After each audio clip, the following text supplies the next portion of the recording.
શું તમને પણ બહાર જેવા જ એકદમ ક્રિસ્પી અને ટેસ્ટી ઢોસા ઘરે જ બનાવવા છે?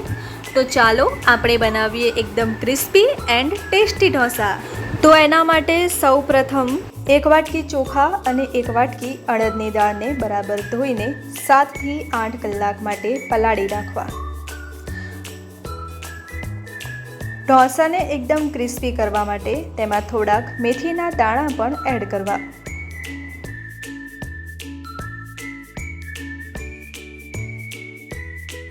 હવે 7 થી 8 કલાક બાદ તેને મિક્સર જારમાં પીસીને મિશ્રણ બનાવી લો. યાદ રાખજો કે મિશ્રણ થોડુંક ઘટ રાખવું. હવે આ મિશ્રણને 3 થી 4 કલાક માટે ગરમ જગ્યાએ આથો લાવવા માટે મૂકી દેવું.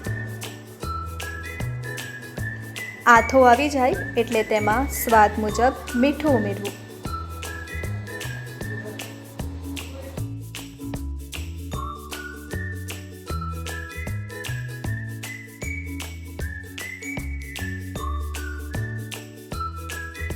ચટપટો સંભાર બનાવવા માટે તુવેરની દાળને બાફી દેવી. ત્યારબાદ 1 ચમચી તેલમાં રાઈ, હિંગ અને કઢી પત્તાનો વઘાર કરવો. પછી તેમાં ડુંગળી અને ટામેટાં સમારેલા નાખવા. તે થોડાક શેકાઈ જાય એટલે તેમાં લસણ, આદું અને લીલા મરચાંની પેસ્ટ એડ કરવી.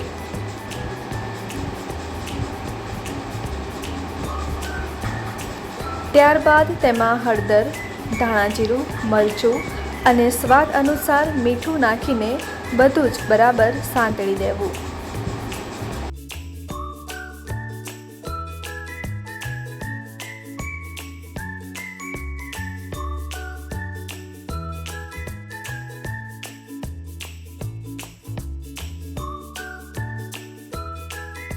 ત્યારબાદ તેમાં બાફેલી તુવેરની દાળ નાખવી અને દાળને બરાબર હલાવી દેવી.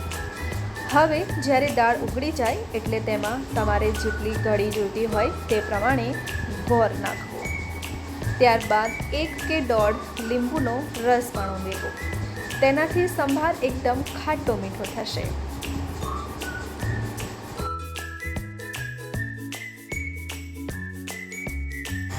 સંભાર તો રેડી છે. હવે આપણે બનાવશું ઢોસા માટેનો મસાલો. તો તેના માટે એક કઢાઈમાં તેલ ગરમ કરશું. તેમાં રાઈ, હિંગ અને કઢી પત્તા ઉમેરશું. ત્યારબાદ તેમાં ઝીણા સમારેલા ડુંગળી અને ટામેટાં સાંતળવા.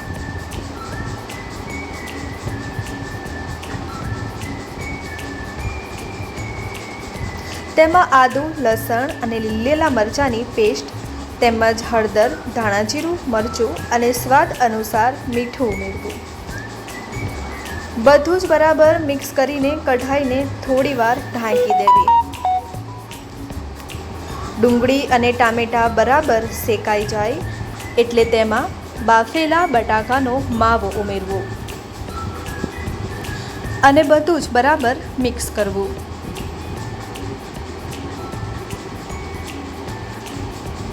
તૈયાર છે આપણો ઢોસા માટેનો મસાલો. હવે ઢોસા માટેની ટેસ્ટી નારિયેળની ચટણી બનાવવા માટે એક મિક્સર જારમાં સૂકું નારિયેળ, કાજુ, સિંગદાણા આ બધું જ એકસાથે ક્રશ કરી દેવું. ત્યારબાદ એક બાઉલમાં આને કાઢીને તેમાં દહીં એડ કરવું. તેમાં લીલા મરચાંની પેસ્ટ અને સ્વાદ અનુસાર મીઠું ઉમેરવું. તેને બરાબર હલાવી દેવું.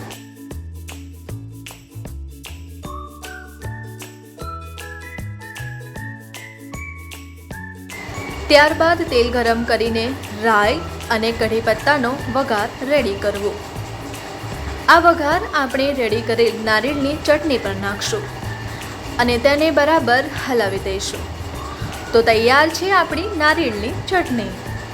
હવે આપણે જે ખીરું તૈયાર કર્યું હતું તેના ઢોસા ઉતારશું. સૌથી પહેલાં તવાને ગરમ કરો.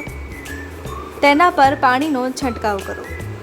હવે એક ગોળાકાર ચમચો ખીરું લઈને તેને ગોળાકારમાં ફેલાવો. તેની પર થોડુંક તેલ નાખી શકો છો અથવા બટર પણ મૂકી શકો છો.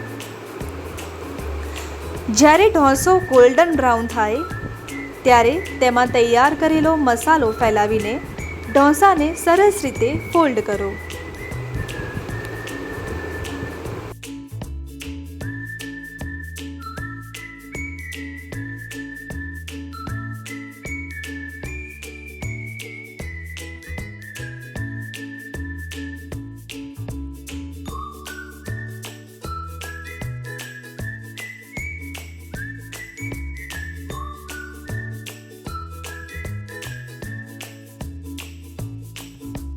તો તૈયાર છે આપણો ગરમા ગરમ ઢોસો સંભાર અને ચટણી સાથે. આવી જ રેસીપી જોવા માટે ફોલો કરો અમારી ચેનલને.